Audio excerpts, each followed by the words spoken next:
Hello friends, welcome to smile talk paramedical channel.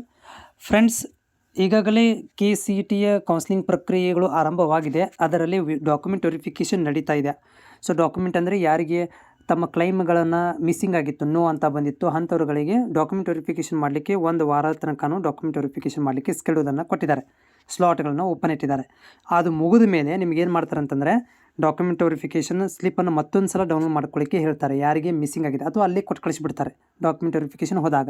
So ಒಂದು ವಾರ ನಂತರ ಒಳಗಡೆ ಏನು ಮಾಡ್ತಾರೆ ಅಂದರೆ ಸೀಟ್ ಮ್ಯಾಟ್ರಿಕ್ಸು, ಆಮೇಲೆ ಫೀಸ್ ಸ್ಟ್ರಕ್ಚರ್ಗಳನ್ನು ರಿಲೀಸ್ ಮಾಡ್ತಾರೆ ಒಂದು ವಾರ ತನಕ. ಈ seat matrix, fees structure, college ಲಿಸ್ಟ್ಗಳನ್ನು ಬಿಟ್ಟ ಮೇಲೆ ಆಪ್ಷನ್ ಎಂಟ್ರಿಗೆ ಲಿಂಕನ್ನು ಕೊಡ್ತಾರೆ. ಅದು ಸ್ಕ್ಯಾನ್ ಮಾಡಿಕೊಂಡು ಸ್ಟಾರ್ಟ್ ಮಾಡ್ಕೊಳ್ರಿ ಅಂಥೇಳಿ. ಸೊ ಈ ವರ್ಷ ಏನು ಮಾಡ್ತದೆ ಅಂತಂದರೆ ಕಂಬೈನ್ ಆಗಿ, ಹೋದ ವರ್ಷವೂ ಕಂಬೈನ್ ಇತ್ತು, ಈ ವರ್ಷವೂ ಕೂಡ ಏನು ಮಾಡ್ತಾಯಿದ್ದಾರೆ. So engineering plus BSc nursing plus agriculture plus veterinary plus B pharma plus D pharma, okay pharma D ಈ ಒಂದು ಕೋರ್ಸ್ಗಳಿಗೆ ಕಂಬೈನ್ ಕೌನ್ಸಿಲಿಂಗ್ ಪ್ರಕ್ರಿಯೆಯನ್ನು ಮಾಡ್ತೀವಿ ಅಂತ ಡೈರೆಕ್ಟರ್ ಸಾಹೇಬರು ಹೇಳಿದ್ದಾರೆ. ಸೊ ಅವ್ರ ಬಾಯಿಂದ ಅವ್ರು ಏನು ಹೇಳಿದ್ದಾರೆ ಅನ್ನೋದು ಕೂಡ ನಾನು ಈ ವಿಡಿಯೋದಲ್ಲಿ ಲಾಸ್ಟಿಗೆ ಕೊನೆಗೆ ಹೇಳ್ತೇನೆ.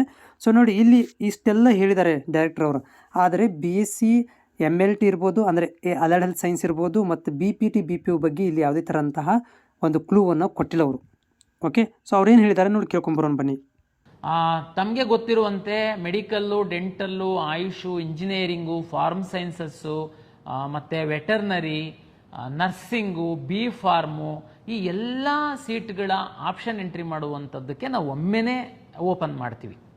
ತಾವು ಎಲ್ಲ ಆಪ್ಷನ್ ಎಂಟ್ರಿಯನ್ನು, ಪ್ರಿಯಾರಿಟಿಯನ್ನು ತಾವು ಕೊಡ್ತೀರಾ. ಅದರಲ್ಲಿ ತಮ್ಮ ರ್ಯಾಂಕ್ ಆಧರಿಸಿ, ತಮ್ಮ ಪ್ರಿಯಾರಿಟಿ ಆಧರಿಸಿ ನಾವು ಸೀಟನ್ನು ಹಂಚಿಕೆ ತಮಗೆ ಮಾಡುವಂಥದ್ದು.